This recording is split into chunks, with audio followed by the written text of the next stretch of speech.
Sure, yeah, you're not blessed. So won't you cover this? Make my life blessed. Don't know if you don't answer to provoke. And babe, if you do, it's too small. So won't you cover this?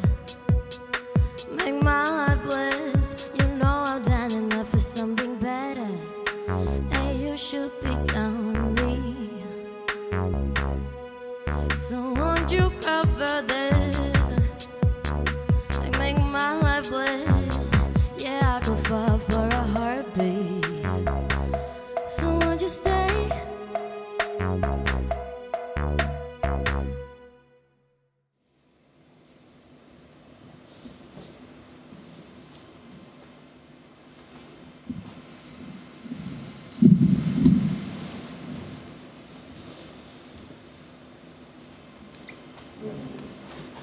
Anna! Hvad fanden har du gang i? Jesper, hvad laver du her? Hvad laver du? Hvad tror du selv? Du ser mig jo ikke. Du vender altid bare ryggen til, og du kan ikke engang slå mig i ansigtet længere. Har det her noget med mig at gøre?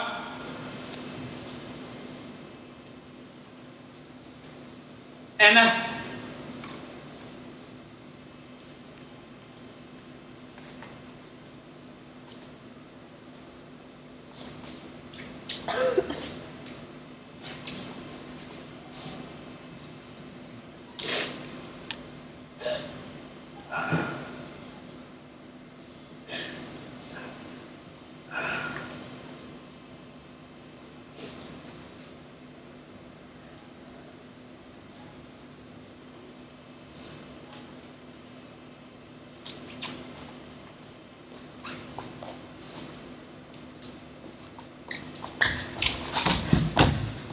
Hvad laver du? Anna. Kom nu, det er mega romantisk.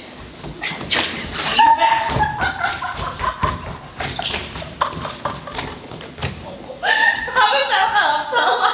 Hvad laver I to banditter her, hva'? Jeg er bare i gang med at følge Anna op. Vi har været ude og fange krabber hele dagen. Kasper, kan vi ikke også gøre det? Jo, nu fanger jeg op.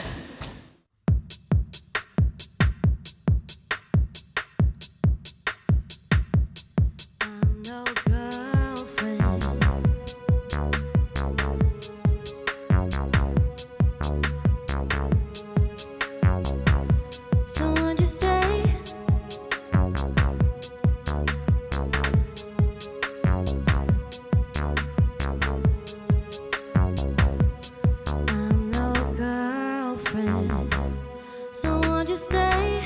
And did you look at me yesterday? So won't you stay? I'm no girlfriend. So won't you stay?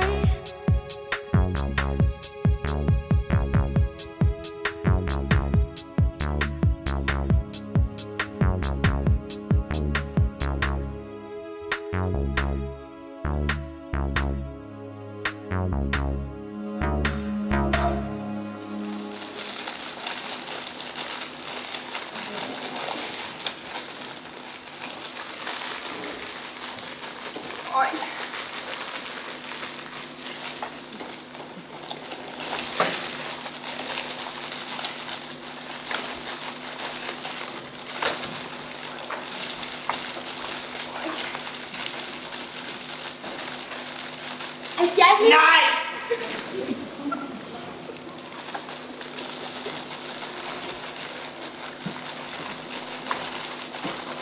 Jeg vil bare lige... Hallo Camilla, det er faktisk min saltbomber, ikke din, okay? Okay.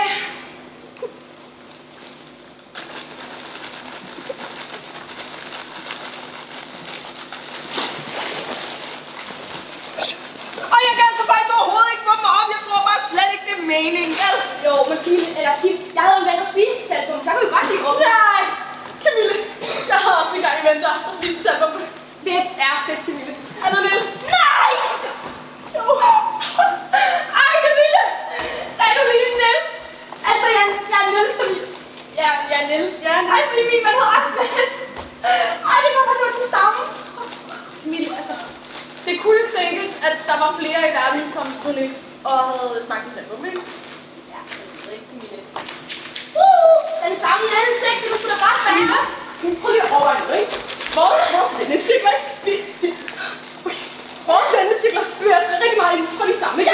Altså, om der er mulighed for, at din Niels er, men også min er, det er en mulighed. Nej, Camille. Ej, fuck, fordi... Ja, fordi... Jeg kender nogle, altså 2, der hedder Niels, ikke? Og den ene, jeg har ikke smagt, eller den ene af dem, jeg tror, jeg har smagt en saltbombe, ikke? Der har jeg ikke spurgt ham om. Den er ligesom ikke... Kim! Du laver helt vildt meget. Vi snakker om noget mega vigtigt om Niels. Sorry. Tak. Nå, men Niels. Han var ikke så meget for smagen af saltbomber. Men altså, hvis de bliver serveret, så spiser han dem jo ikke. Ja, det vil jeg også gøre. Det er sådan noget med høflighed. Ja. Altså, Niels, han havde sådan et problem med sine kæber. Ja! Det kan Niels! Og så med kæben! Det kan jeg godt! Det er ikke fordi, det minder mig om min veninde, som ikke kan læse mestkår. Men nogle gange så spiser hun det bare alligevel. Hun kunne bare aldrig selv finde på at putte det i sin ret.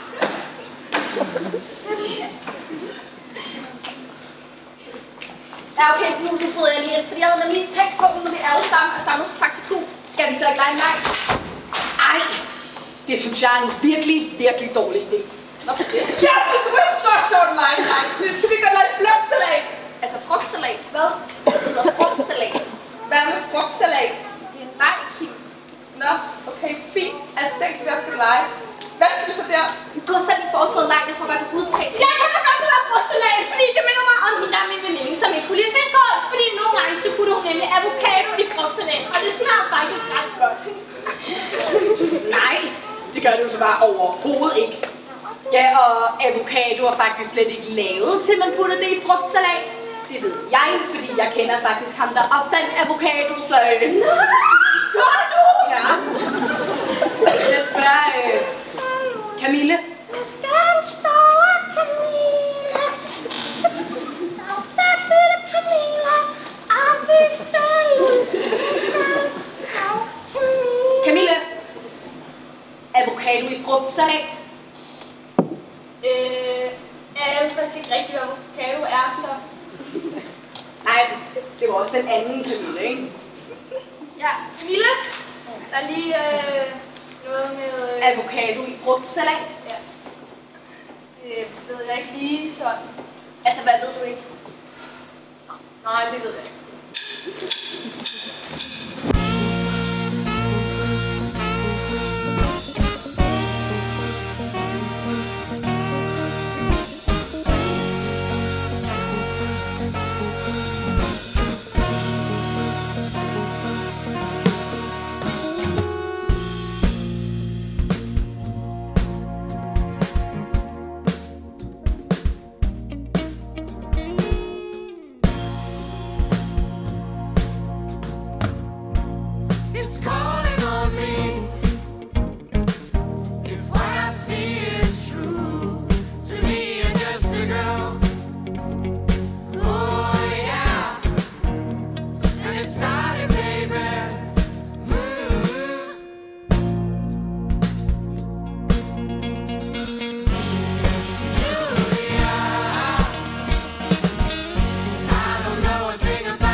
Det gjorde bare mange ting, jeg kunne aldrig til år, og jeg var slet ikke huske, hvis de satte for mig. Ej, undskyld, det er også der roder helt vildt meget. Nej, det er slet ikke tænkt på, at Mathias elsker mig alligevel. Ja, jeg elsker dem. Okay. Og så lov, jeg vil tage mig til fredagsfærdigt på gamle her.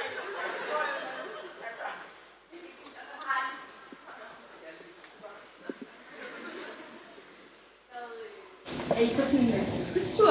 Ja, det er bare så cool i en by af en discount.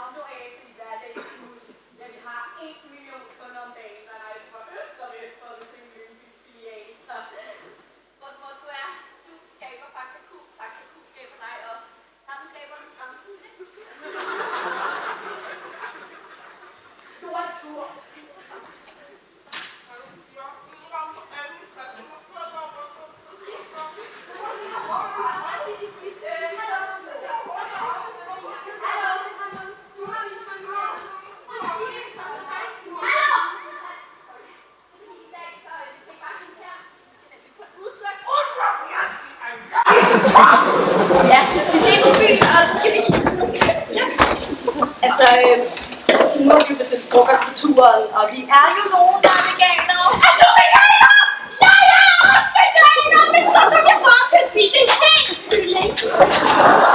Men cykeltur, så hvis alle kan have hjælp mig, så tager vi bare sted. Anna, skal vi ikke tage med der? Jo, det synes jeg, vi skal gøre. Men Kasper, jeg tror du skulle ud og fange krabber.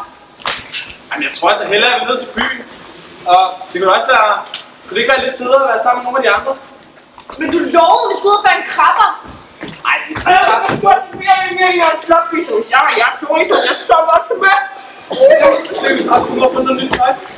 Jeg skal altså ikke afsted sammen med de der. Kan du ikke bare tage med? Altså, det er sikkert okay. Vi skal fange krabber. Hold nu op, ikke? Og tag bare med.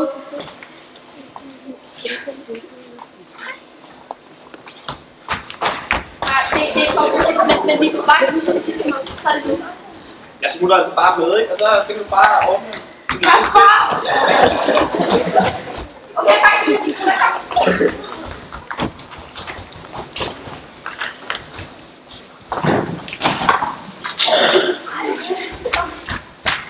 Hvad så, er du okay? Ja, eller... Jeg er bare så træt af, at han altid skal være egoistisk. Så meget.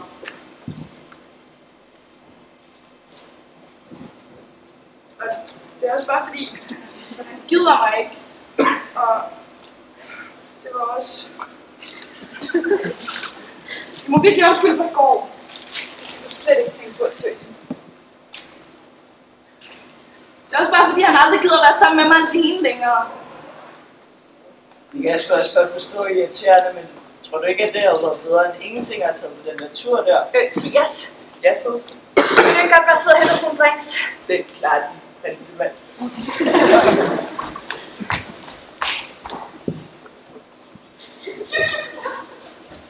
Jeg synes, Kasper er nar af mig.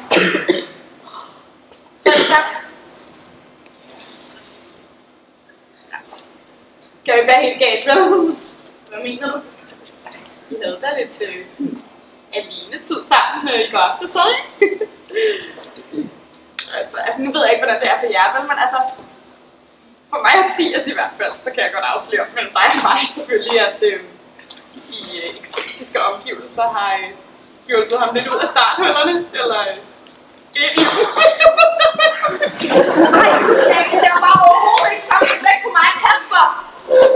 Prøv at høre, Anna, altså, du skal bare lade ham arbejde lidt for det. Det elsker mænd. De er lidt ligesom børn på den måde, ikke? De vil gerne have det legetøj, de ikke kan få. Det forklarer jo også alle de skjulte blikke, Kasper kaster efter mig, ikke? Nej, gør det. Ja. Altså, du skal ligesom bare prøve at spille lidt kostbar, ikke?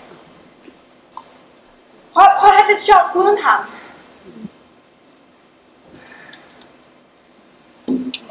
Drenge derovre, det er da meget sødt, ikke?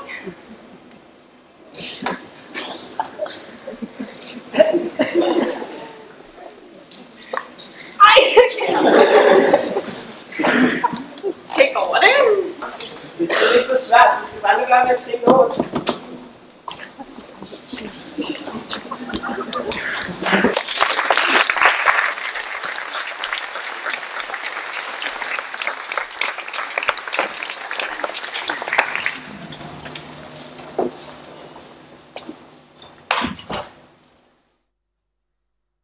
Masser af moe.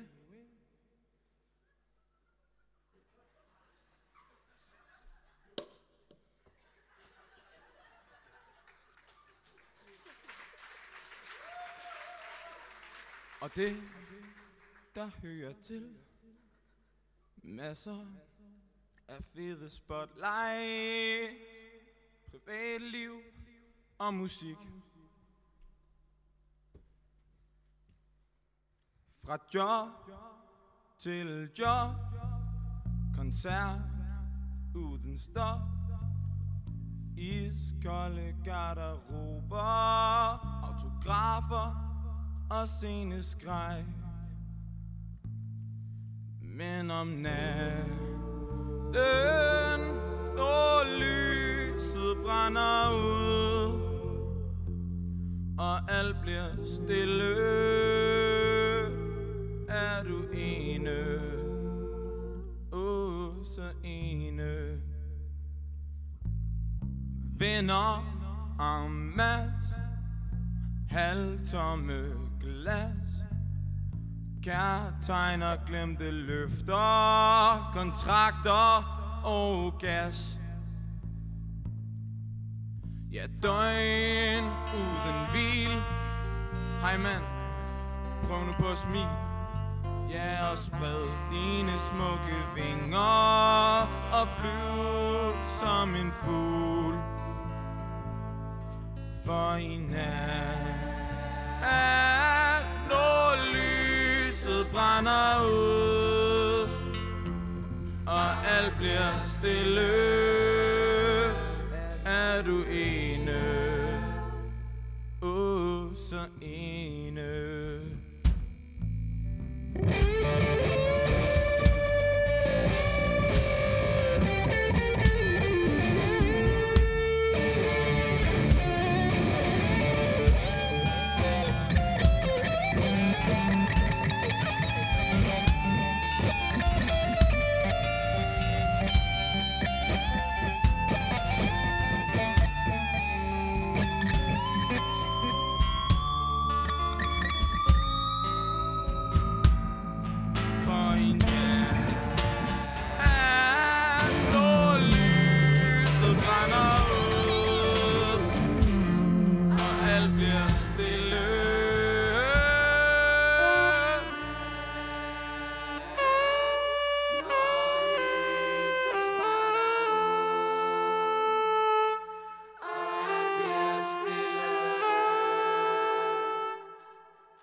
Hold op.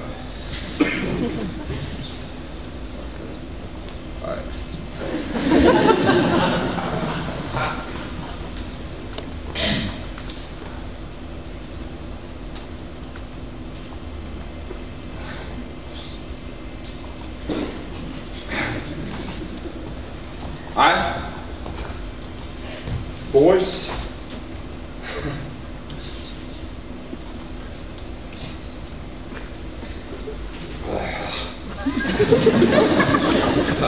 Hvad så, smukke? Mig? Nej, din smukke palle, ikke? Tak. Hvad så, var du ude og straffe noget flår i går, eller hvad? Flår? Var du ude at danse? Ude at lakke? Jeg er faktisk en rimelig svedig klub hernede. Nej, det var jeg ikke. Jeg havde lidt problemer med min kæreste i går. Det er ikke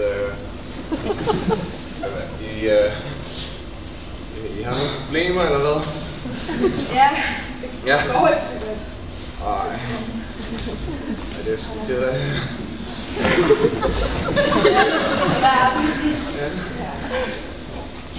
Du gå, altså.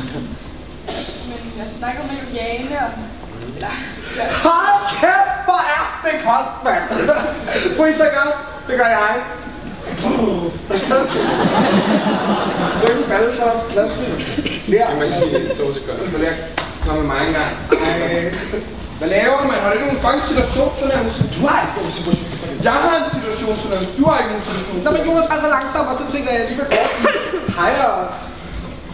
Nej, du kan ikke gå og sige hej. Jeg sidder og laver damer. Du skal lægge dig ned og sove. Du skal lægge dig ned og sove. Tak.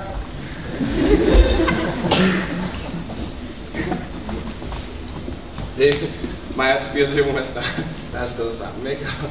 Og det der, det er bare klassisk Tobias, ikke? Jeg er bare så komme og ødelægge altså.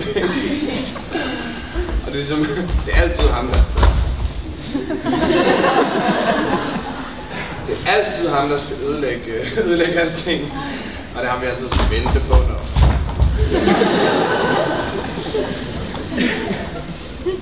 Når vi så skal vi og sådan noget. Ja, Jonas er også mega nær, faktisk.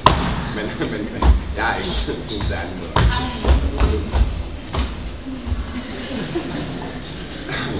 Men jeg tænkte på, hvis du ikke sådan kunne noget i aften, så kunne det da være, at vi skulle finde på et eller andet. Sådan også 2. Ja, okay. I aften? Ja, hvor Boris han ikke kan, jeg skal drikke sig i hangen med mig, ikke? Det skal jeg ikke. Du foreslår det også i går, altså. Nej, jeg gjorde det! Gjorde jeg sgu det? Jeg har ikke foreslået noget. Jo, nej, nej, jeg gjorde det! Nej, hey, du gjorde det! Du er altid så aggressiv. Gjorde jeg sgu det? Jeg var der. Du var der selv, jeg sagde ikke noget. Du skulle ikke købe. Venner, hold du er her.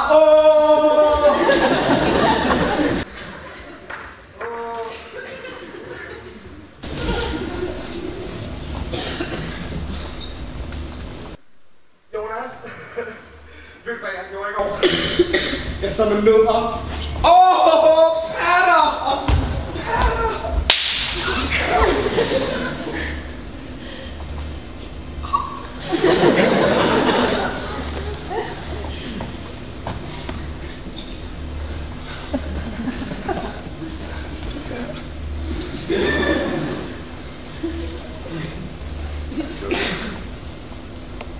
Du sad med nødder i går. Ja, der var så mange af dem. Altså sådan der forskellige størrelser og former og farver. Der var små frugtstykker, der var tørret til på.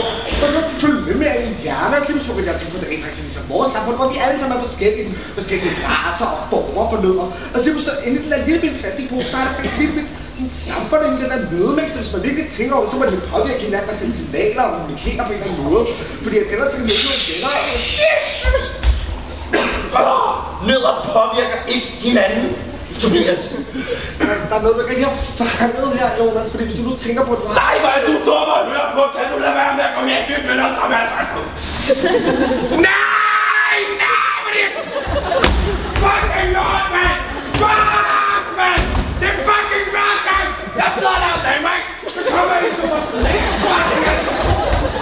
Fuck dig! Fuck dig, mand! Og fuck dig!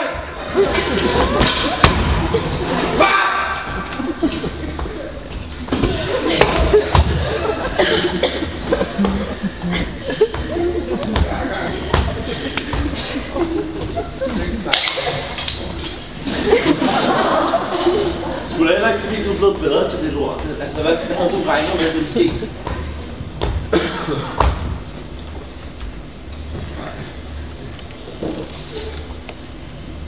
Jeg ved det ikke rigtigt.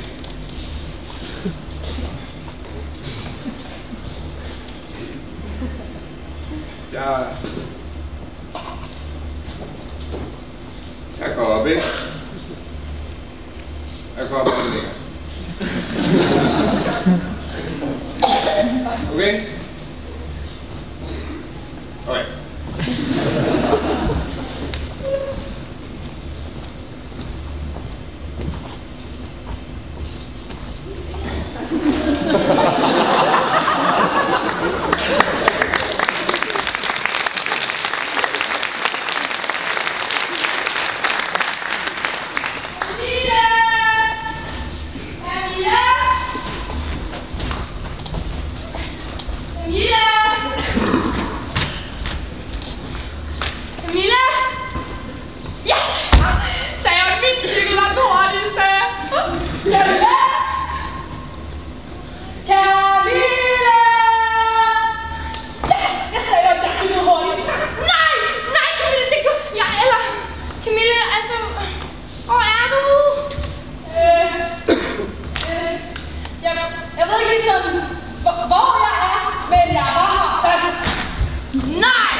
dykker er jo ikke en fisk. Ej, hvor dum, Camille. Ligesom, altså en krabbe bruger meget tid under vandet, ikke? Den lever under vandet, men stadig ikke en fisk. Og det samme med dykker. Det er heller ikke en fisk. Jeg henter Kim, fordi hun ved sådan noget om fisk. Hun går nemlig på gymnasiet.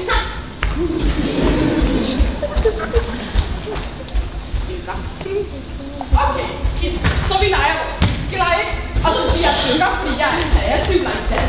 Og så siger Camille bare, at det ikke er en fisk, og så hentede vi dig, fordi du er klog og sådan noget, så nu er spørgsmålet, om dykker er en fiskeleg. Ja. Altså Camille, nu er det virkelig ikke, fordi jeg holder med Camille, men jeg er så ret sikker på, at det faktisk overhovedet ikke er en fisk. Ja, men den lever jo nærmest under vandet. Jamen det er jo lidt ligesom, at man nogle gange tror, at Quentin Tarantino er en film i stedet for et menneske. Det er jo lidt det samme med en dykker. Det tror man også nogle gange er en fisk, og det er faktisk et menneske. Fiskefrikadeller! Det her er ikke en fisk! Det her er en fisk, men det er det bare ikke længere.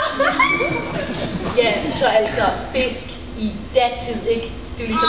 Nu synes jeg, vi gør rigtig meget ting, så længe fisk, men hvad er en dykker? En dykker er en fisk!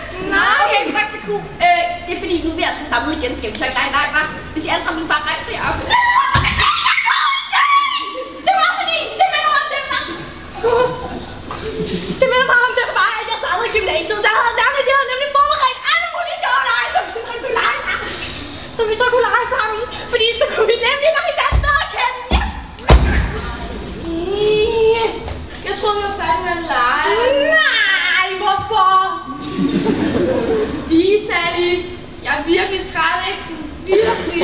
Og det er Camille også virkelig træt. Nej, men prøv at høre, Camille og Camille, I er altid trætte, ikke? Hvor har du forberedt nej, så vi kan blive rystet lidt bedre sammen, ikke? Jamen, vi gider ikke ryste, vel? Det gider vi ikke. Jeg har jo ikke noget med at ryste og gøre. Prøv her. Nu rejser jeg op, og så finder I sammen 2 og 2. Den leg kan jeg godt!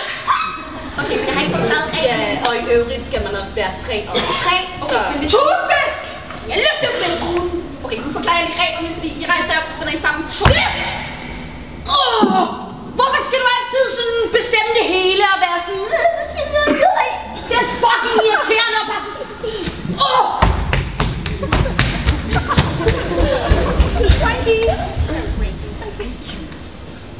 Nu er vi altså også et ulige antal. Nej!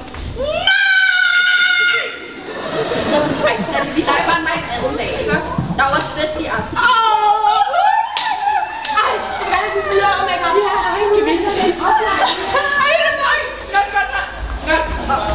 Godt, nej.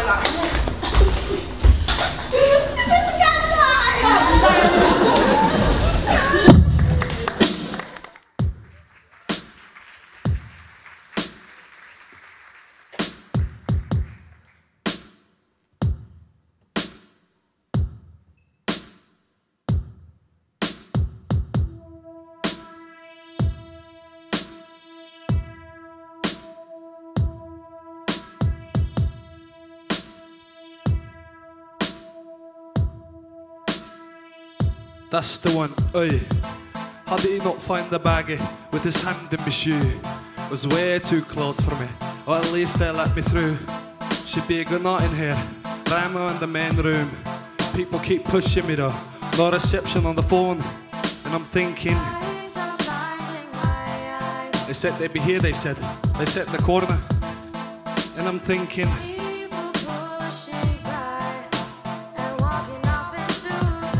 yeah, these look well speckly. A bit of green and blue. Threes is well cheap though, so I'll take 3 if I need to. Right, I'm on a plan. I wish the bounces would go away. Borrow it all off this man, here goes nothing okay. And I'm thinking,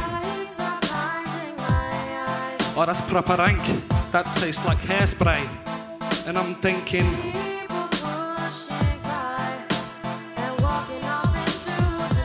I hate coming to the entrance just to get bars on my phone.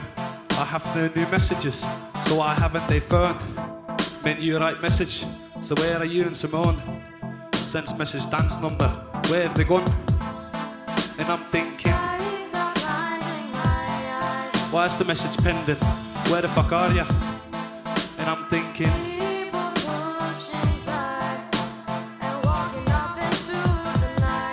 brandy or beer, water's a good idea.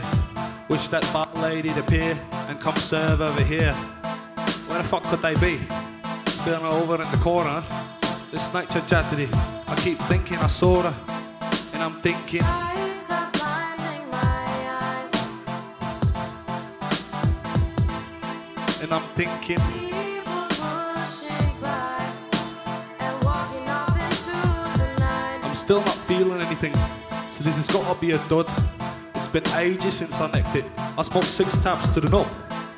It's not even tingling. I just feel a bit pissed. No one looks like one. I can't see her or him. I'm thinking, Lights are blinding my eyes. I'm gonna do another one, I think. Yeah, one more of these are shite. And I'm thinking, People pushing by and walking off into the night. these toilets are a piss take. The queue's bigger than the door. Gotta get rid of this pill taste. So what are they chat so much for? Let them not a girl in this place. They'll be here till dawn. Sure, my belly's tinkling a bit. Something's happening, I'm sure. And I'm thinking, Lights are blinding my eyes. maybe I shouldn't have done the second one. I feel all fidgety and warm. People pushing by and walking off into the Oh, night. everything in the room's spinning. I think I'm gonna fall down. My heart's beating too quick. I'm fucking tripping out. I wonder where they got in. Turned away, no doubt. Who cares, there's a tune coming in. That one noise, like, I'm thinking. Lights are blinding my eyes. My eyes are rolling back. I'm rubbing my thighs with my hand. And I'm thinking, Pushing by and walking off into the night. yeah, they cheer. Can't they see my hand in the air? Need to wave them over here. I swear Simone's kissing Dan. My head's twisted severe. Bodies are rushing everywhere. They could have texted me when they were near, but I'm fucked now, so I don't care. Lights are blinding my eyes. What was I thinking about? Who cares? I'm mashed. Pushing by Totally fucked. and walking off into the night. I can't hardly fucking stand. It's just fucking amazing.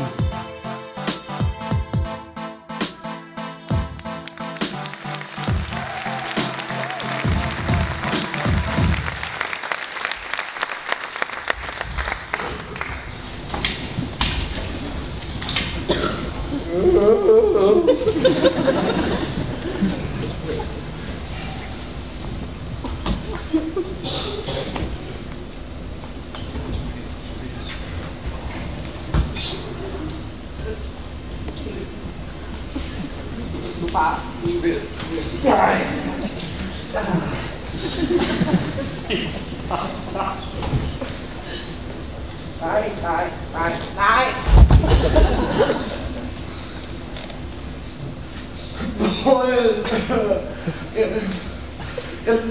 Du fylder så meget.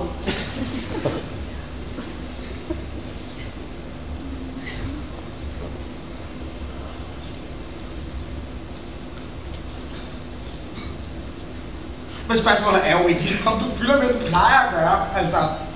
Fordi vi er i samme mennesker, vi kunne godt lægge dig sidst. Altså, det var måske lidt træk, men altså, vi kunne godt være der, og der begynder ikke pludselig at fylde mere, end du plejer at gøre, og sådan.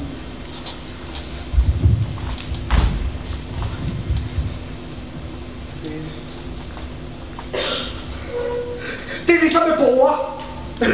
Fordi hvis du har et bord, og du flytter fra et ene rum til det andet, så er det stadigvæk det samme bord. Altså for eksempel, hvis du tager bordet, og så flytter du fra, lad os sige, stuen, og så er det køkkenet, så er det stadigvæk det samme bord, så det ændrer sig jo ikke, så det må stadigvæk fylde det samme, og stadigvæk være den samme størrelse. Så derfor så ændrer det sig ikke bare, fordi du flytter fra et ene rum til det andet, og måske det står Hold klap nu i, mand! Hvis du tager et bord og flytter det fra et stort rum til et mindre rum, så fylder bordet mere i det lille rum end i det store rum. Og kan du så? Ja, igen så er der sådan noget, du ikke har forstået her, fordi det er jo stadigvæk det samme bord, altså det er jo ikke ændret sig, bare fordi du flytter det fra et ene rum til det andet, det er jo stadigvæk... Ej, hvor er du pisseirriterende, mand! Nej, nu tager du din klam røv, og så sætter den over på den klamme stol der, og så bliver du siddende, og så tiger du stille, så kan det være, at jeg kan få lidt fred for en gang skyld. Tak! Nej, ved du hvad? Vi er slet ikke færdige her. Jeg gider ikke at diskutere det her med dig hver eneste dag. Der er dine nødder og borer og rum, mand. Du fatter ikke halvdelen af, hvad du selv siger. Hvis du har et bord i et stort rum, som du flytter over i et lille rum, så fylder det bord mere i det lille rum, end det gjorde i det store rum. Er du med? Hej. var faktisk ikke helt med, hvis et lille rum bliver til et større rum lige pludselig. Hvordan? Nej, Camilla, det er fordi, du putter en stor ting ind i et lille rum, og så ind i et lille rum. Det er så simpelt! Jeg er lige i gang med noget. Prøv at se. Vil du prøve at tage et billede af det?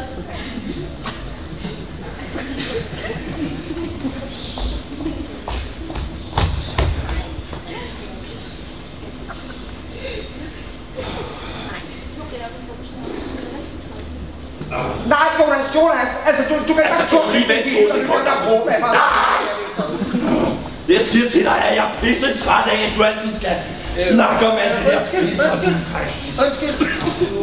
Du kom til at tage et selfie. Det er sidste gang, jeg gør det. Hallo? Kan du ikke lige forklare det igen? Jeg forstår altså ikke. Ej, hallo Camilla, det er altså også for irrelevant. Nej!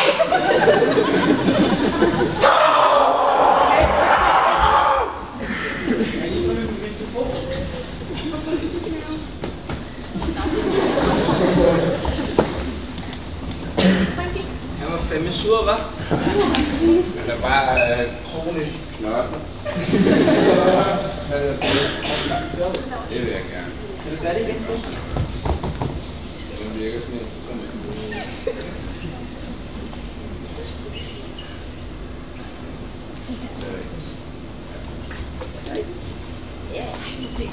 Ej, skat, det skal hænges op derhjemme, det skal det. Men Camilla, så kan vi godt lade os nu. Ja, det kan vi. Nej, skal vi ikke lade chipsnej? Nej, det er bare... Altså, vi kan jo godt lege dækkelejre, men der er altså, vi kan jo godt lade chipsnej! Hallo, vi kunne godt sige, at vi godt kan lege 2 lege. Vi kan godt lade shotsnej og chipsnej.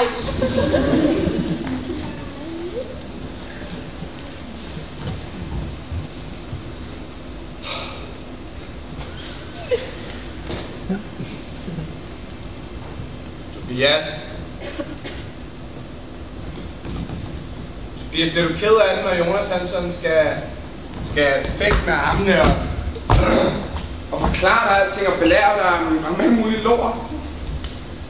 Du skal ikke lade det gå dig på, vel? Altså, hvor lang tid har vi ikke kendt ham nu? Vi har fandme kendt ham alt for længe. Og al den tid, vi kender ham, har han altid været sådan en kæmpe nar. Giganar. Han er altid sådan,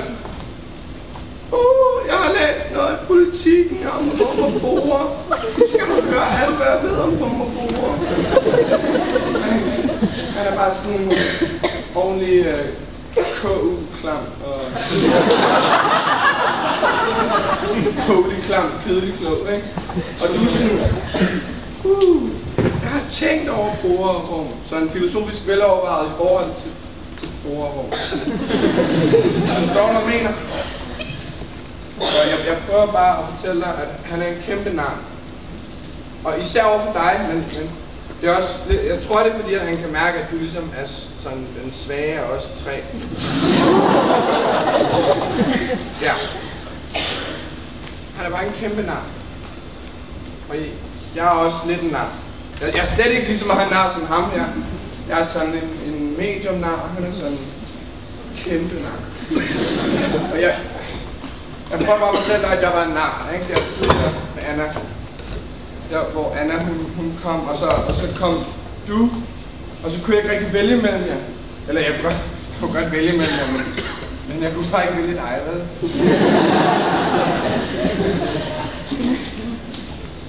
Jeg prøver bare at sige undskyld. Og jeg prøver bare at spørge dig om vi skal drikke nogle drinks eller sådan noget, hvis vi ikke skal drikke nogle shots, så vi er fucking stive. Hvis du går op i... Jeg kan faktisk slet ikke. Okay. Nej. Ja, hvad skal du? Tænk og... Du skal sgu da ikke tænke, mand. Vi laver ikke noget. Vi sidder bare her. Skal vi ikke drikke os fucking stive? Skal vi ikke, hvis du går op, ikke? Og så kører du en masse shots, og så sætter vi os derovre, og så bliver vi fucking så... Okay, jeg skal have... Jeg vil gerne have noget rom. Vil du lave noget rom? Altså ikke lave noget rom, men hælde noget rom til dig. gik bare fra mig. Det var bare en fucking tur. Det var ikke bare en tur. Hvordan kan du blive ved med at gå op i sådan nogle pisse ligegyldige ting? Det ene sekund, da du er ved at drukne dig selv i en swimmingpool, og det andet, der vil du rende rundt og lege lykkelige kærester. Hvad fanden er der i vejen med dig?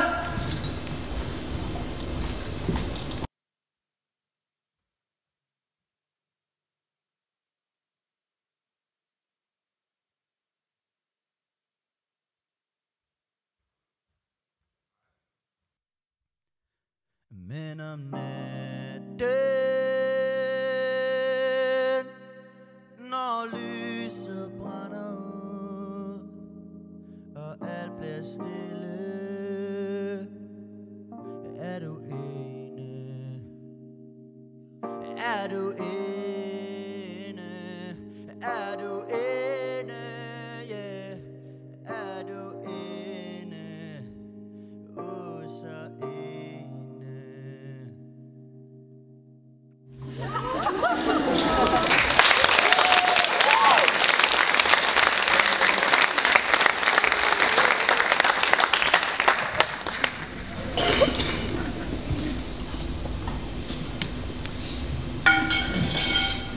Det er så god, er det ikke klart?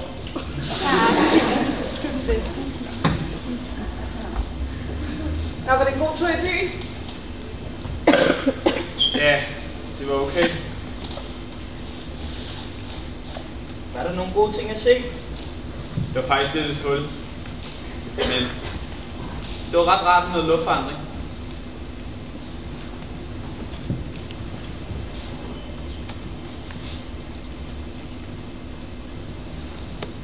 Kom, Tia, så skal vi snakke med dig om noget. Har I egentlig set Anna? Nej, det har vi ikke. Kan I ikke lige sige til hende, jeg gerne vil snakke med hende, hvis der I ser hende? Jo, altså det skal vi nok. Men pas lige på, ikke? Hun gør faktisk sit bedste. Ja, hun er ligesom selv uden op, det ikke?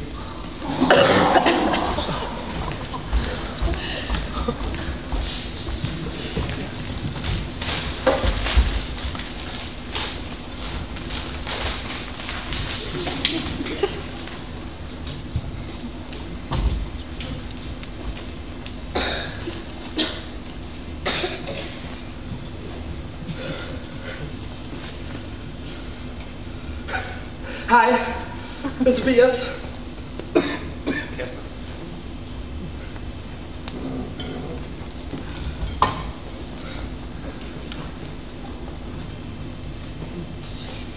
Lider af en finurlig størrelse, hva'? Du skal bare se, det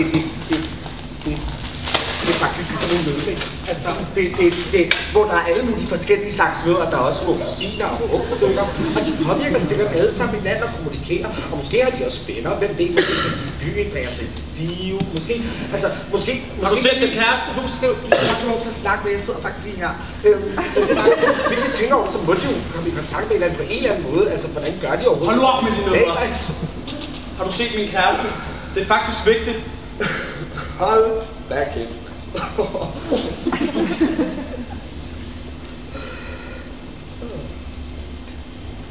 Altså, jeg mener det faktisk. Har du set min kæreste Anna? Det er pisse vigtigt. Du mener simpelthen, det er vigtigere end mine numre? Altså, fordi det ser jeg ikke. Rimelig sikker på, at det er vigtigere end dine lodne nødder, ikke?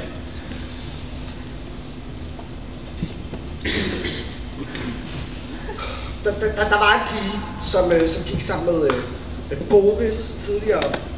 Boris? Er det ikke ham den høje? Jo, ham den høje. De gik sammen væk hurtigt. Men altså, jeg tror lidt, han er bøsse.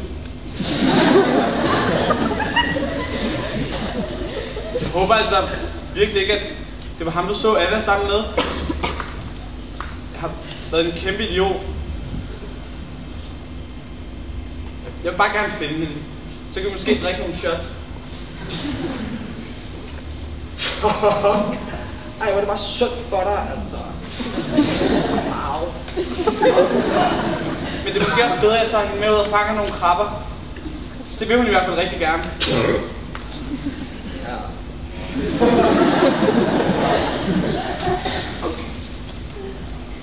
Anna, hvor har du været hele dagen? Der har vi ham jo! Det har jeg troet på bøsse. Anna, hvad fanden foregår der? Det er altså ikke på den måde. Han prøver at trøste mig. Og trøster? Ja, jeg trøstede hende bare. Hun er ked af at være kæreste med dig. Og du skal bare finde noget om din bøsserøv. Hvad fanden har du lavet? Det er fint nok. Hvis du ikke vil have hende, skal jeg nok passe på hende. Du skal ikke engang røgne, du skal ikke. Hvad fanden har du gang i, Anna? Se nu. Du skal se, hvad?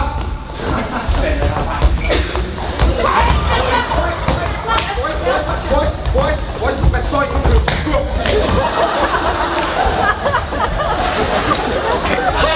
Og leder efter dig i flere timer, og så ligger du bare og løber en anden idiot. Hvad fanden er der i vejen, venner?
helvede!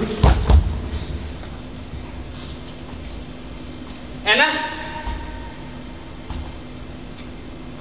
Anna! Anna!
Klampert hår på et klampert hoved.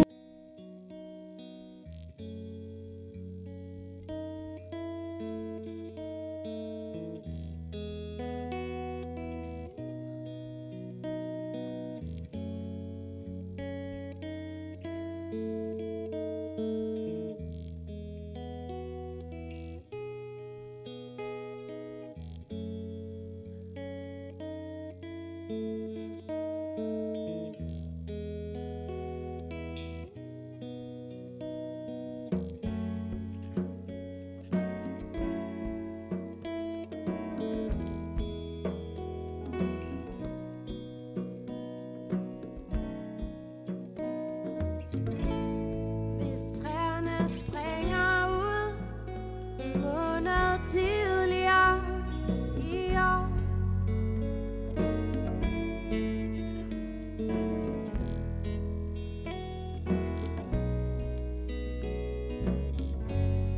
Hvis solen brænder hånd i det æggehvide loft, der skinner ned på stilhed, lyser ned på tvivl, skinner ned på dig og på mig.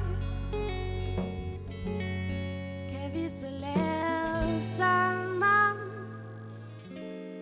at du har blæst dine drømme væk, glemt dit navn og glemt din tekst. Du kan få mig nu så let.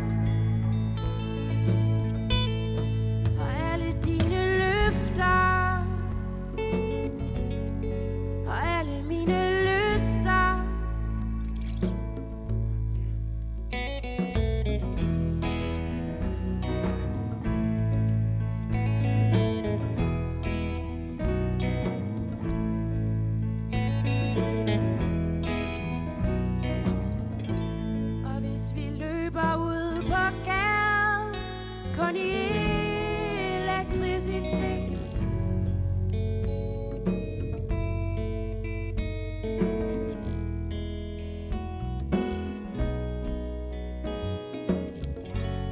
Hvis natten bliver den sidste, vil du så kunne huske mit navn.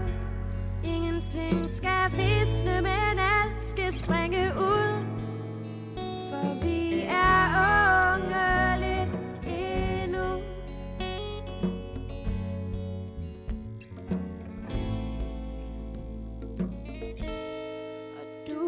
blæs dine drømme væk.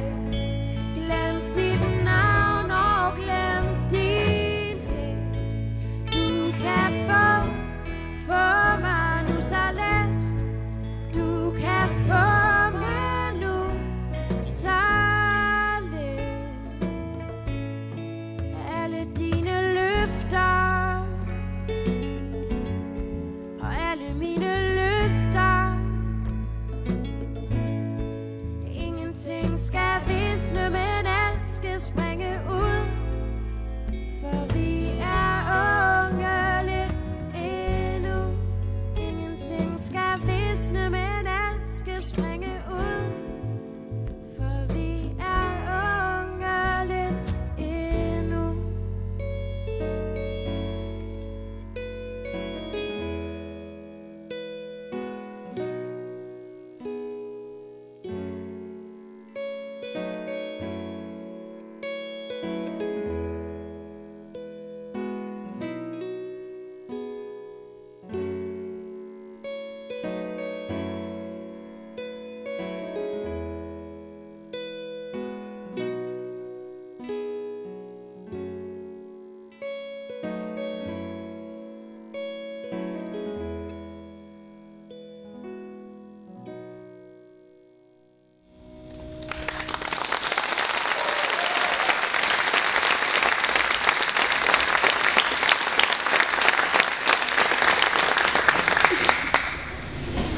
Prøv at høre, Jonna.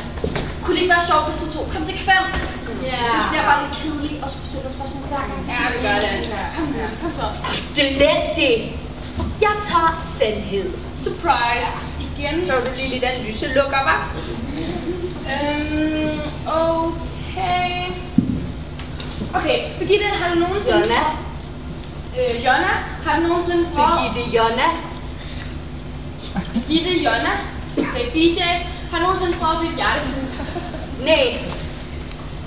Aldrig nogensinde. Lille smule. Nej, Camille.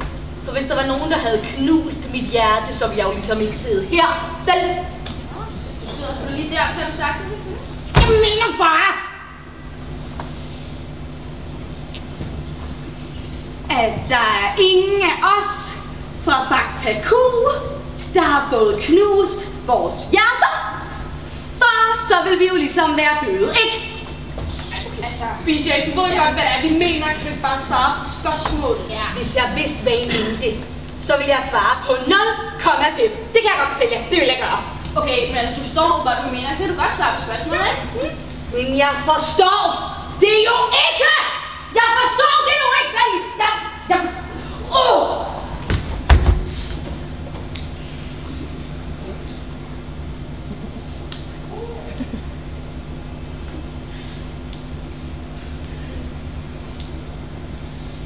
Okay, Birgitte, Jonna.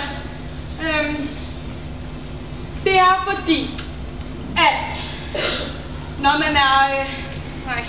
når man har fået knust sit hjerte, ikke? Så er det sådan en slags metamorfor. Ja, det er en slags metamorfor for at være rigtig ked af det over en fyr. Jeg er en pige, we don't judge you.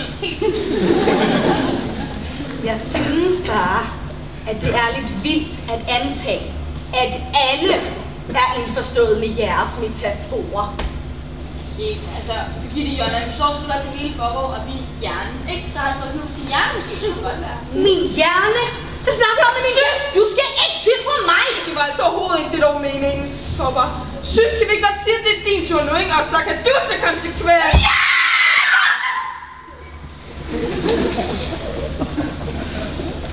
Jeg har ventet på det her! Okay, yes! Okay, synes du skal gå over, så skal du få ham deres telefonnummer. Nej, det kan jeg ikke. Jo, nej, så lækkert. Nej, det er det ikke. Jo, du drikker ud, og så... Ja, kom så, kom så. Ja. Ja, sådan. Okay, jeg gør det. Så gør det, jeg gør det.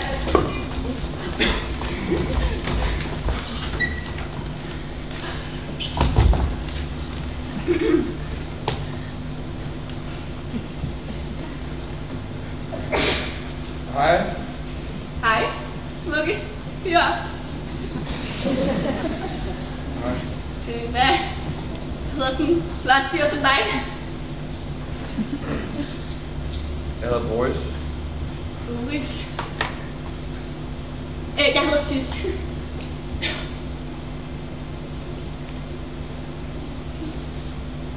Men Sys med Y.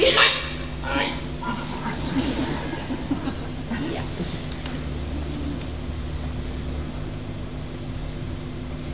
Skal jeg hjælpe dig med noget, eller? Ja.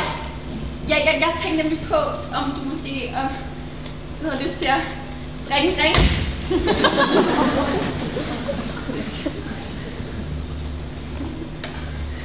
Er det fordi, du ikke er gammel nok, eller hvad? Eller jo, eller nej, altså jeg er gammel nok. Eller, du ved, jeg kan godt, hvis det var, men det var mere, jeg tænkte på, at vi kunne, du ved, om vi skulle, gå op og drikke en... Om jeg skulle købe en drink, eller jeg? Nej, om vi skulle bare drikke en drink sammen, tænkte jeg. Hvis du har lyst til.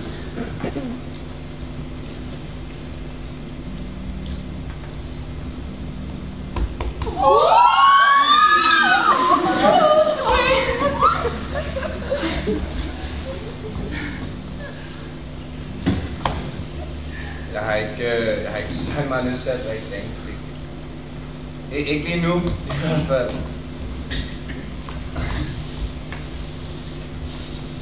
Der er andre ting, jeg har mere lyst til.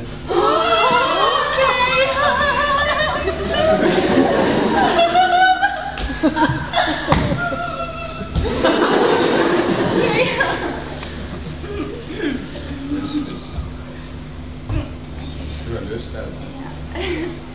Ja, too much. Too much.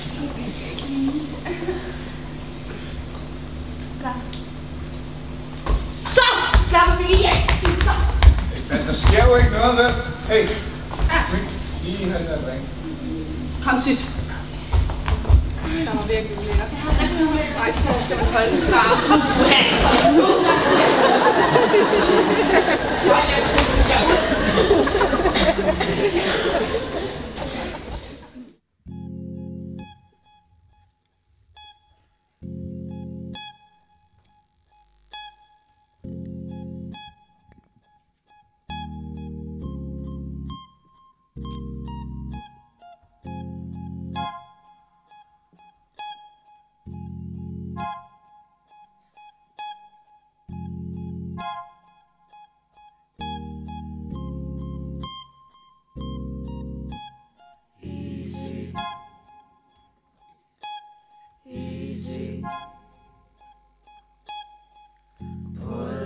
Your heart to make the being alone easy, easy. Pull out your heart to make the being alone easy.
Easy. Burn all your things to make the fight to forget. Easy. Easy. Burn all your things to make the fight to forget. Easy.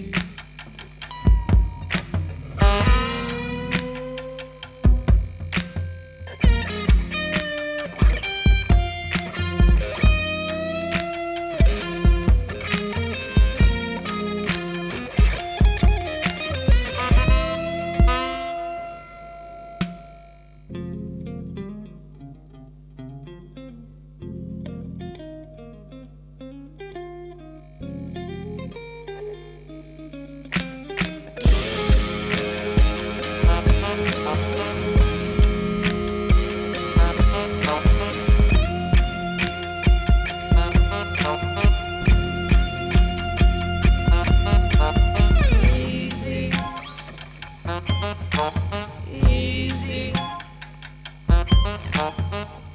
Pull out your heart to make the being alone easy. Oh, easy. Pull out your heart to make the being alone easy.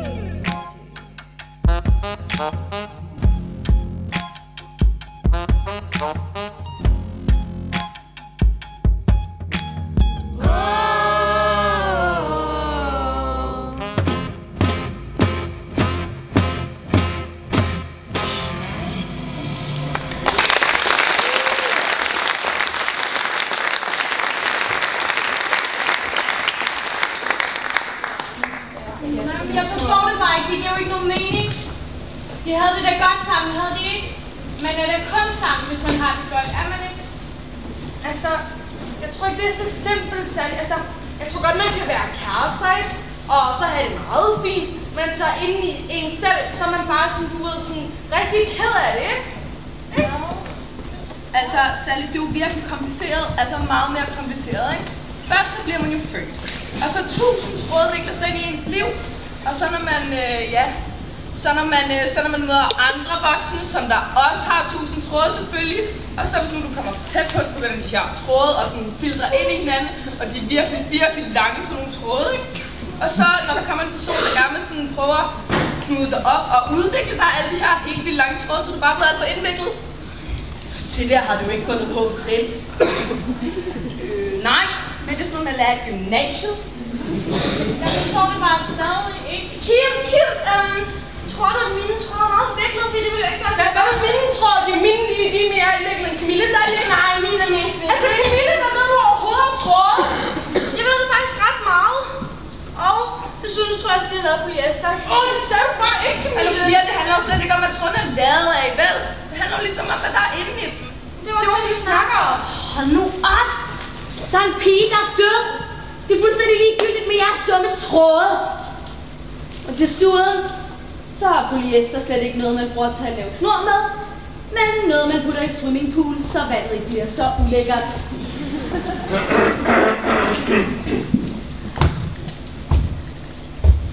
Nej. Polyester er en særlig urt, man putter i tærter for at tilføje smag og aroma. Det bruges til mange forskellige tærter, såsom æbletærte, mazarin-tærte og blåbærtærte.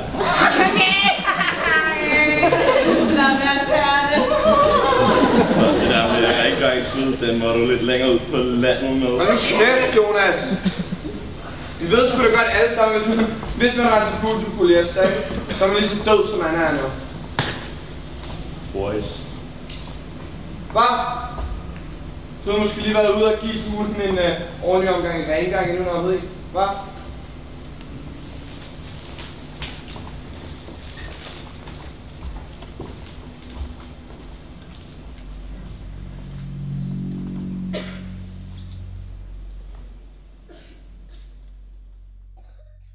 Slap nu af, Jonas.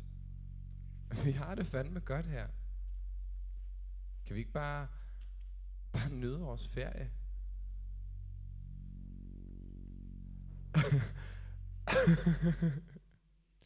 Nej, boys. Vi har det slet ikke godt her. Hvad er det, du ikke forstår ved, at hun er død? Slap nu af med den der pigen der. Vi kendte hende jo ikke. Kan det så ikke være lige meget? Prøv bare at nyde ferien.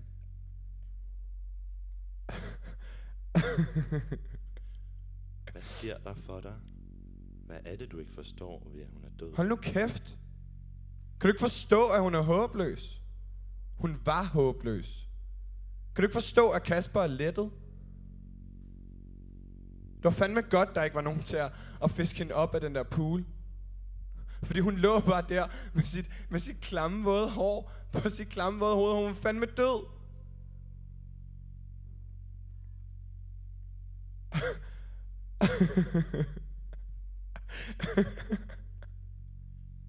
Hvad er det, du ikke forstår ved, at hun er død?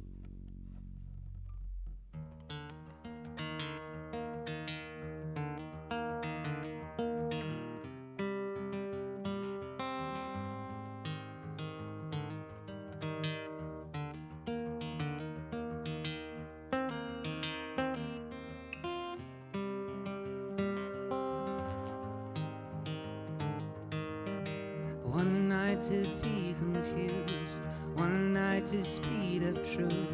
We had a promise made, 4 hands and then away. Both under influence, we had divine sin to know what to say.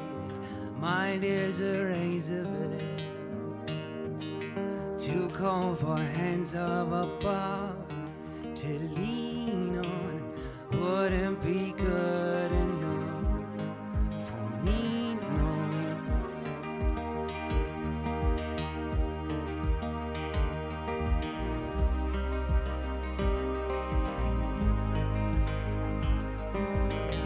One night of magic rush, the start a simple touch. One night to push and scream, and then relief.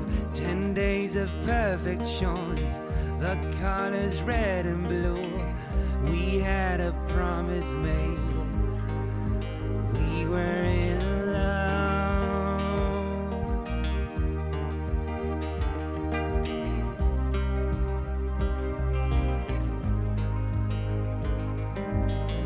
To call for hands of above to lean on wouldn't be good enough for me, no. To call for hands of above to lean on wouldn't be good enough.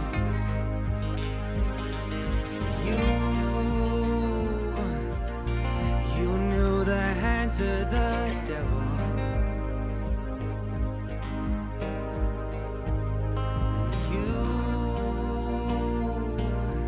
Kept us away with wolf teeth, sharing different heartbeats in one night.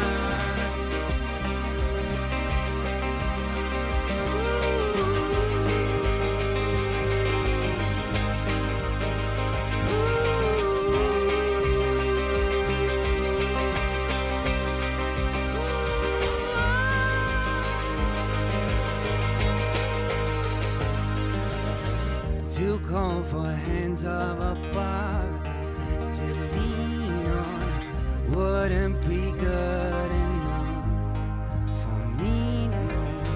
To call for hands of above to lean on wouldn't be good enough for me, no.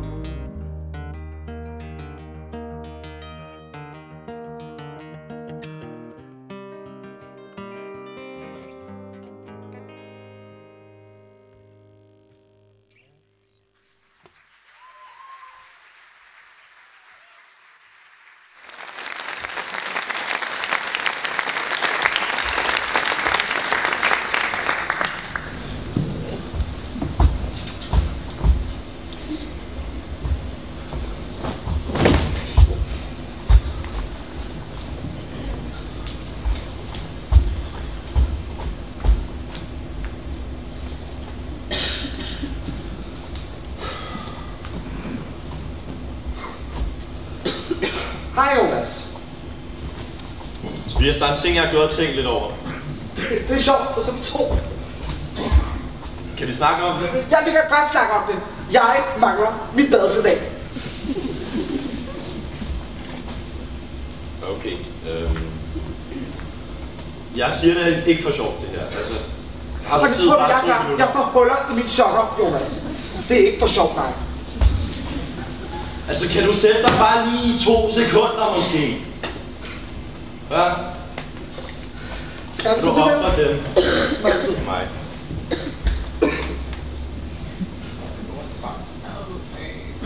Der er faktisk 2 ting.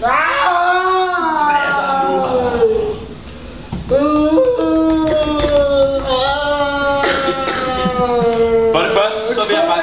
så mange ting, Jonas. For det første vil jeg bare sige... Det er jo dobbelt så mange ting som én ting. Jeg vil bare gerne sige undskyld. Ja. Men så lytter du lige pludselig. Nej, hvor er det typisk. Det er det der, du er simpelthen så pisseirriterende hele tiden. Er du klar over, hvor frustrerende det er at være ude med dig på sådan en tur her? Det er hver eneste...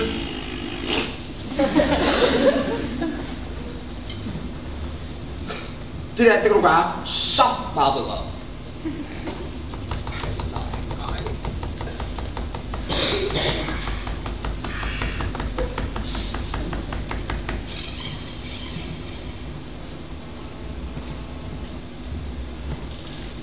Jeg er også ked af, at jeg bryder ud i sådan nogle udbrud nogle gange. Og nu bryder du ud i udbrud simpelthen. Altså, dobbelt perfekt, siger jeg bare. Og igen, altså, kan du godt selv se, hvor flyvsk du er? Det vil være flyvsk. Du der mindst lige så flyvsken, eller hvad man siger, altså. Det er dumt sagt. Og ved du hvad, Jonas, fordi livet er ikke altid, som du går og tror, at det er. Nogle gange så er livet faktisk lidt ligesom en badesandal. Altså, sådan. Og ved du hvad, i dag der mangler jeg min badesandal, og jeg mangler også livets badesandal. Og du mangler sikkert også livets badesandal nogle gange. Det gør Boris sikkert også, og altså, han er jo også forvirret, det ved vi jo alle sammen. Og sådan, hvis vi nu, altså, jeg mangler begge mine badesandal. Jeg mangler mine normaler og livets badesandal. Så hvis du kunne sidde dine problemer i bare 2 minutter, så kunne jeg få styr på mit liv og få ro i mit sind. Det ville i hvert fald være et langt bedre undskyldning, hvad du prøver at komme med lige nu. Og du vil gå ud og finde min badesandal. Tobias, jeg sagde dig. Nej, jeg kan ikke finde min badesandal. Jeg bliver bare ikke. Tobias! Boris! Hvor er mine sokker? Jeg kan ikke holde Boris ud mere. Ja, så dobbeltmoralske. Ja. Vi render rundt og lader som om der ikke er sket noget, ikke? Du spiller så frelst, ikke? Men du tænker kun på dig selv. Klamme svin, mand. For galt med dig.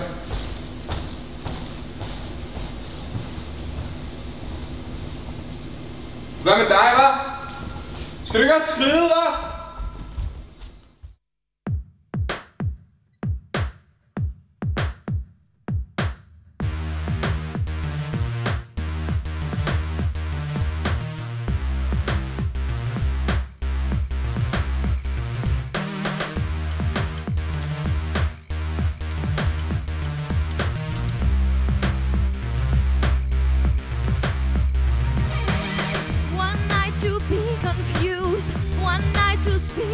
Truth, we had a promise made for hands and then away, both under influence. We had divine sent to know what to say. Mind is a razor blade to call for hands up above. To lean on wouldn't be good enough for me, no.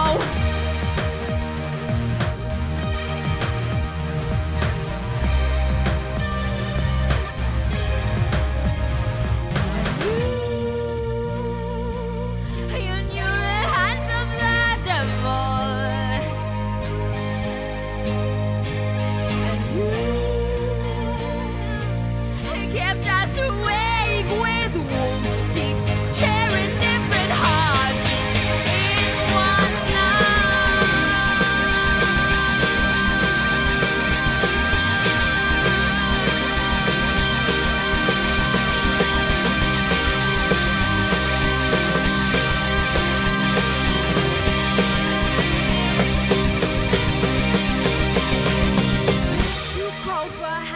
up above to lean on wouldn't be good enough for me, no.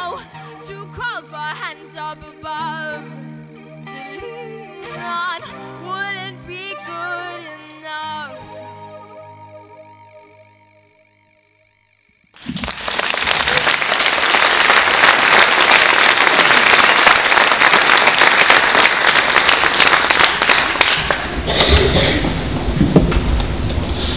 Hvad er de uden mig?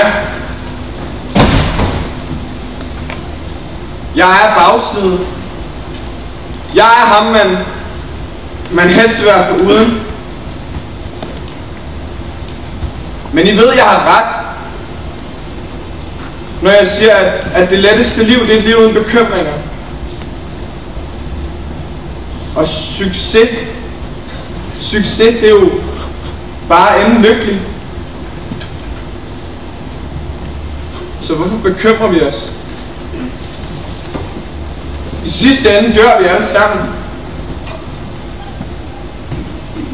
I sidste ende ser vi alle sammen farvel. Efter et sidste åndedræt, en sidste udånding. Det er det eneste, der er sikkert.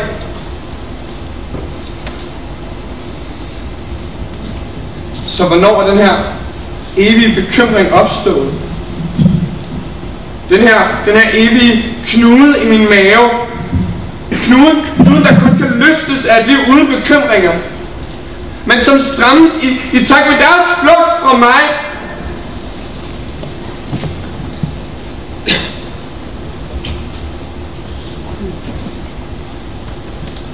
Det var min skyld.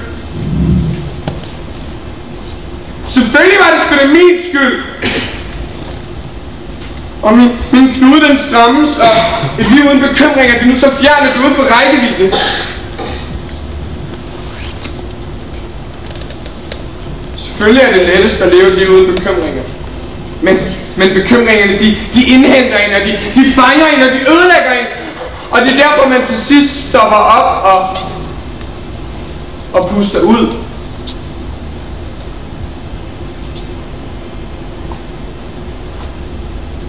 Men jeg vil ikke ende ulykkelig. Jeg vil være lykkelig. Okay.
Drowned by me,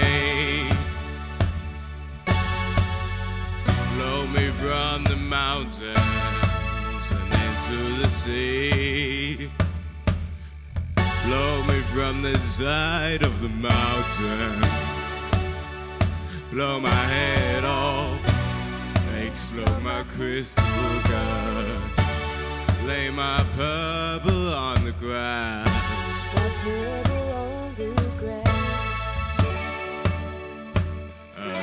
Glint in my eye, I think I wanna die. I wanna die. I wanna be the apple of your eye.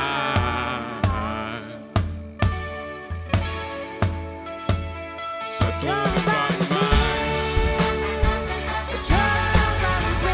blow me from the mountains and into the sea.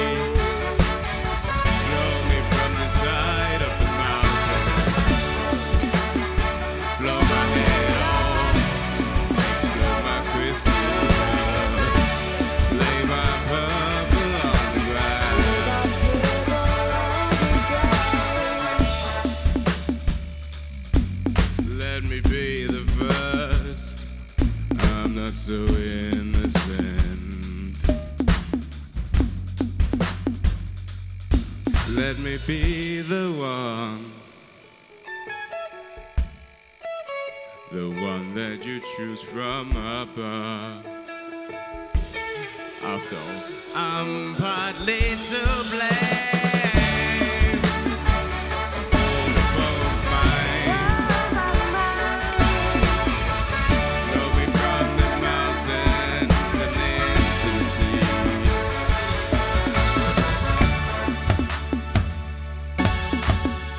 Blow me from the mountains and into the sea. I'm not so innocent. Blow my head off, explode my crystal guts.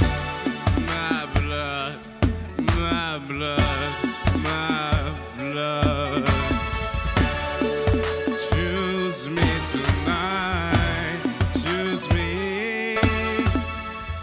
Let me be the one that you choose tonight.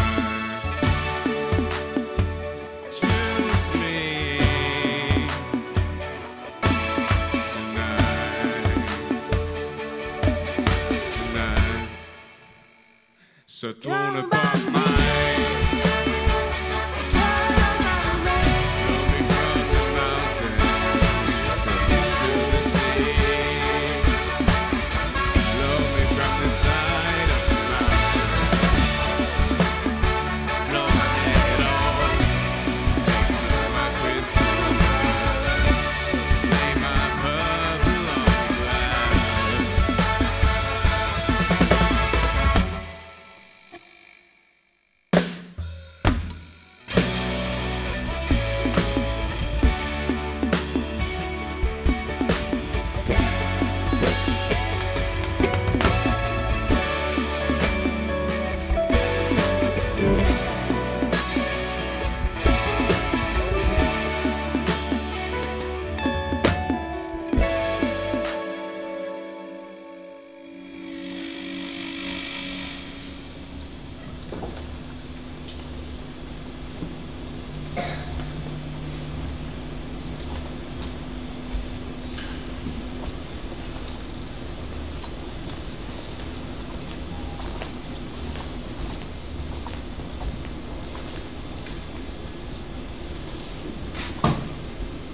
Hey Kasper.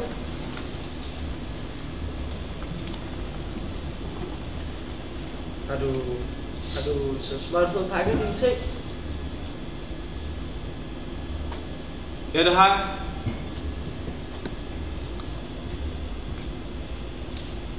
Jeg er sgu lidt ked af, at vi ikke har fået snakket sammen noget før. Hvad mener du? Altså, jeg ved sgu da også godt, hvor svært det kan være at have en kæreste, og mig og Juliane, vi har det jo heller ikke perfekt altid, det må du heller ikke tro.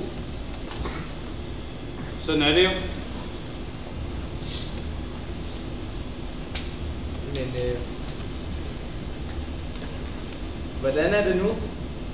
Altså, du kan godt sige det. Okay, vi kan prøve at skrive dine følelser ned på et papir, og så kan vi inddele dem i nogle kategorier, og så kan det, så kan det være, at vi kan få et overblik over... Mathias! Der er ikke brug for nogen. Og især ikke dig. Altså, vi kan også godt gøre noget andet, hvis... Måske bare lad mig være i fred. Du sidder her udelukkende for din egen skyld, ikke? Og for at få det bedre med dig selv. Du er ikke min ven, Mathias. Det er du ikke. Hvis du var min ven, så var du kommet, før hun var død. Tror du ikke? Hvad? Tror du ikke?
Langt var et hår på et klammert hoved.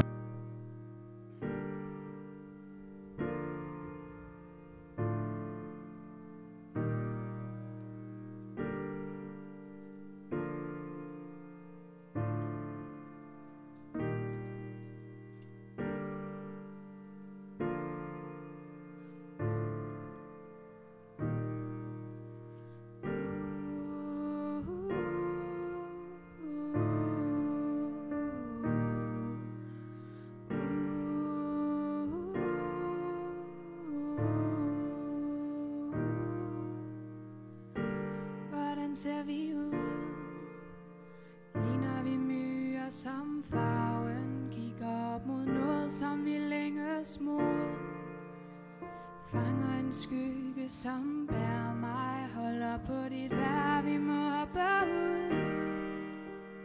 Åbner mig lukkede øjne, det er for min skyld.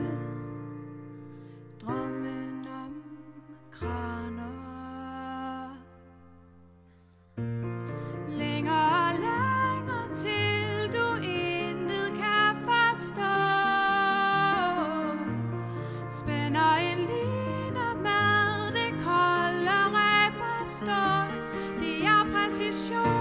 Som gør perfektion. Vi venter ikke på nogen, svæver hen over hoved, vanvid eller mod. Griber i, så danser jeg, intet kan stoppe mig. Hvad man kæmper med, skrøbelighed eller styrke, gemmer det et hemmeligt sted. Kaster det lys eller mørke, hvad man offrer, må man kendes ved. Drømme kan blive til løgne, intet tager jeg med, men griber med åbne arme. Længere, længere til du intet kan forstå. En line med det kolde ræbestøj. Det er præcision, som gør perfektion. Vi venter ikke på nogen, svæver hen over hoved, vanvid eller mod. Griber i, så danser jeg, intet kan stoppe mig. Kald mit navn, jeg lystrer ingen anden, stemmen kommer indefra. Jeg er helt fra forstanden. Kald mit navn, jeg lystrer ingen anden, stemmen kommer indefra. Kald mit navn, jeg lystrer ingen anden, stemmen kommer indefra. Jeg er helt fra forstanden. Kald mit navn, jeg lystrer ingen anden, til det bliver stille. Længere, længere til du intet kan forstå. Spænder en line med det kolde ræbestøj. Det er præcision, som gør perfektion. Vi venter ikke på nogen, svæver hen over hoved, vanvid eller mod. Griber i, så danser jeg, intet kan stoppe mig.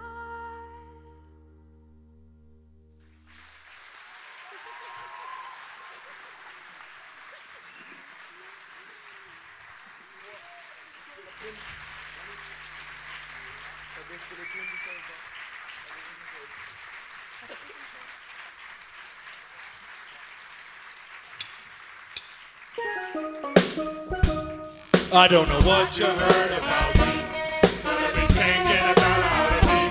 No Cadillac, no perms you can't see, but I'm a motherfucking PIMP. I don't know what you heard about me, but I just can't get a dollar out of me. No Cadillac, no perms you can't see, but I'm a motherfucking PIMP.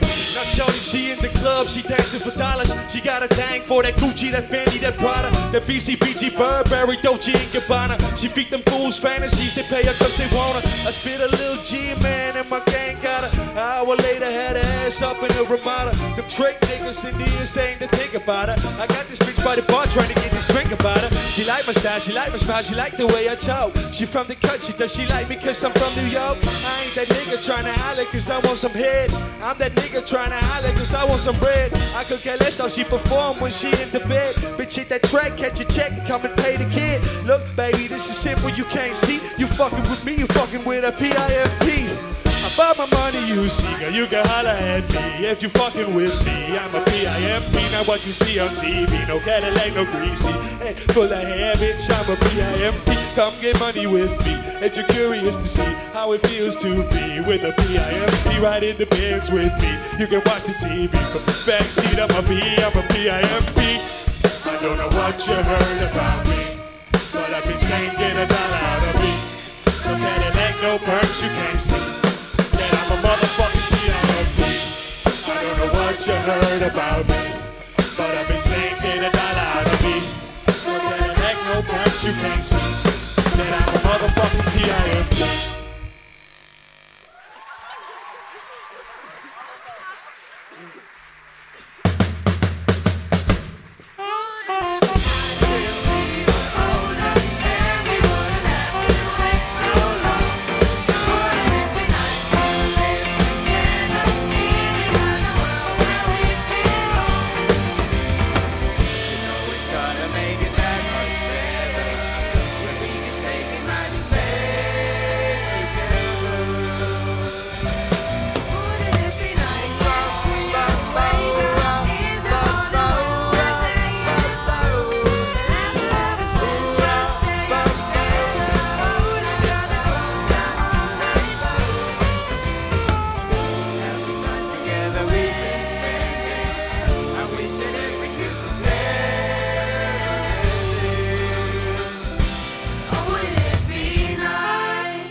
Damer og herrer, tusind tak for at komme ind og se Ryssenstens Musical og 2017.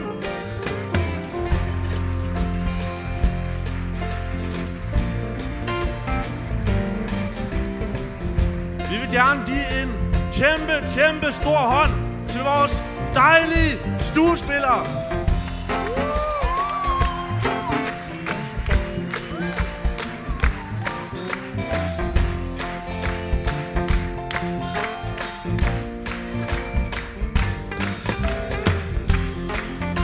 Helt fantastisk.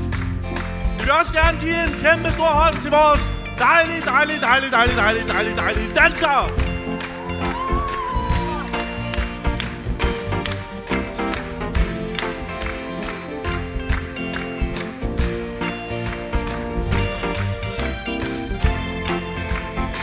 Og vi vil gerne give en stor hånd til kostymeholdet.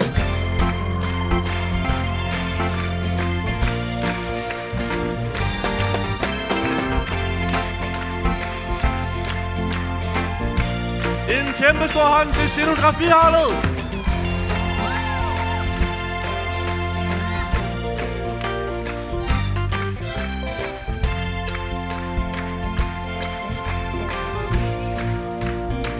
Og en kæmpe stor hånd til PR og produktion.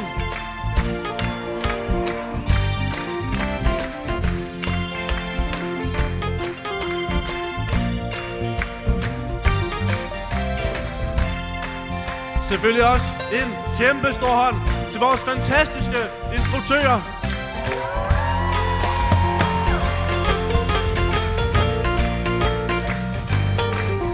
Og vi vil gerne takke lydtasken og lydsmanden.